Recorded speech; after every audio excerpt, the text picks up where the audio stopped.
अस्सलाम वालेकुम फ्रेंड्स, आज जो हमारा टॉपिक है, आज हमने प्रॉब्लम 3.5 सॉल्व करनी है। इससे प्रीवियस वीडियो में हमने अपनी प्रॉब्लम 3.3 देखी थी और सेल्फ टेस्ट 3.2 भी हम सॉल्व कर चुके हैं। अगर वो वीडियोस आपने वॉच करनी है तो मैं आपको डिस्क्रिप्शन में लिंक प्रोवाइड कर दूंगा। आज जो हमारी प्रॉब्लम है वो 3.5, हमने क्या फाइंड करना है, हमें कहा गया है calculation of EPS and retain earnings.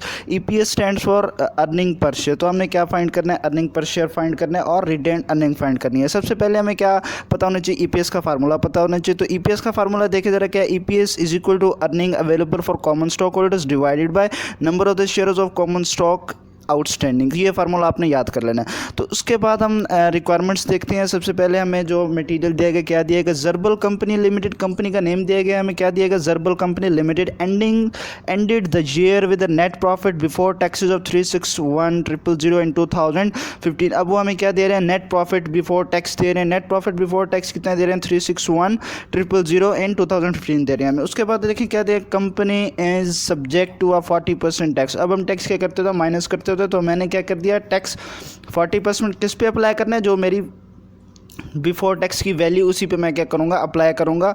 तो 361,000 का जब मैंने क्या लिया, 40% लिया, तो मेरे पास टैक्स कितना आ गया, 1,444,000 मेरे पास क्या आ गया, टैक्स आ गया। तो ये मैंने इसमें से माइनस कर दिया। जब मैंने इन दोनों को माइनस किया तो मेरे पास क्या चीज़ आ गई, earning after the interest and tax, मतलब नेट प्रॉफिट क्या आ गया आफ्टर इंटरेस्ट और टैक्स के बाद मेरे पास क्या आ गया, 216600 मेरे पास क्या आ गया, earning after the interest and tax आ गया। उसके बाद वो देखिए क्या हमें कहते हैं,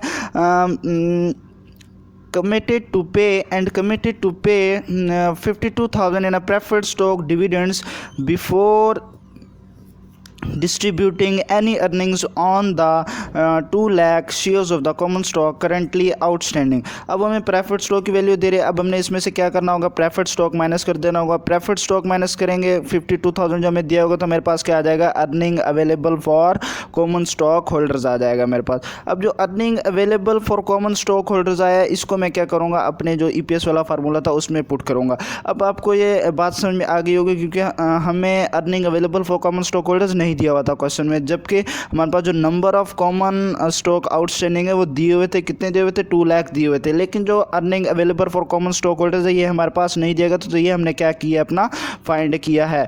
तो इस टेबल के जरिए से हमने क्या फाइंड कर लिया, जो ऊपर टेबल के जरिए पार्टिकुलर्स लिखा, फिर एक साइड पे हमने अमाउंट लिखी, तो इससे हमने क्या फाइंड कर लिया, अपना earning available for common stock holder find कर लिया, जो कि कितना आ गया, 164,600। अब हमने ईपीएस फाइंड करना, तो ईपीएस फाइंड करने के लिए क्या होगा, मैं ये वैल्यूज इसमें पुट कर दूंगा। Earning available common stock holder की वैल्यू 164,600 पुट कर दूंगा, और number of the common stock outstanding जो मुझे दिया गया 2 लाख, वो इसको मैं पुट करूंगा। तो इनको दोनों को डिवाइड करने के बाद मेरे पास जो आंसर आएगा वो क्या होगा, ईपीएस होगा, जो कि है 0.823 मेरे पास क्या होगा, ईपीएस आ गया। उसके बाद जो रिक्वायरमेंट बी है उसमें वो क्या कहते हैं, if the firm paid common stock outstanding.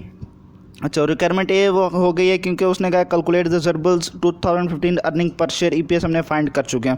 अब रिक्वायरमेंट बी में क्या कहते हैं, if the firm paid the common stock dividends of the 0.60 पर शेयर। अब वो हमें पर शेयर की वैल्यू दे रहे हैं, how many dollars would go to the retain earning. अब रिटेन अर्निंग के पास कितने डॉलर्स जाएंगे, तो हमने सबसे पहले क्या करना है, फार्मूला लिखना है। फार्मूला क्या होता है रिटेन अर्निंग का, जो मेरे पास फार्मूला होता है वो होता है earning available for common stock holders minus the common stock dividends. और ये हमारे पास क्या होगा, रिटेन अर्निंग का फार्मूला हो जाएगा, क्या होगा, earning available for common stock holders minus the common stock dividends. अब यहाँ पे एक बात काबिल गौर है कि हमारे पास कॉमन स्टॉक डिविडेंड नहीं दिया हुआ, हमें प्रेफर्ड स्टॉक तो दिया हुआ था 52,000, लेकिन हमारे पास जो कॉमन स्टॉक डिविडेंड की वैल्यू थी वो नहीं दी थी। हमें आउटस्टैंडिंग कॉमन स्टॉक तो दिया हुआ था, लेकिन जो है मेरे पास कॉमन स्टॉक डिविडेंड की वैल्यू नहीं थी। लेकिन यहाँ पे मुझे common stock dividend per share की वैल्यू दी हुई है, कितनी दी हुई है, 0.60। तो मैं क्या करूँगा, 0.6 को मल्टीप्लाई कर दूंगा 2 लाख से, जो कि क्या है प्रेफर्ड स्टॉक आउटस्टैंडिंग थे।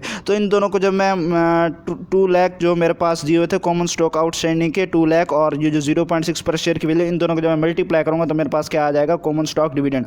तो यही मैंने किया। Earning available for common stock की वैल्यू मैंने लिखी, earning available for common stock holder मैंने ऊपर टेबल में निकाला था 164,600, उसको मैं माइनस कर दूंगा 0.6 मल्टीप्लाई 2 लाख, क्योंकि मुझे क्या चाहिए, कॉमन स्टॉक डिविडेंड्स की वैल्यू चाहिए। तो ये मैंने 164,600 माइनस 120,000 किया, तो मेरे पास रिटेन अर्निंग की वैल्यू क्या आ गई, 44600 मेरे पास रिटेन अर्निंग की वैल्यू आ गई।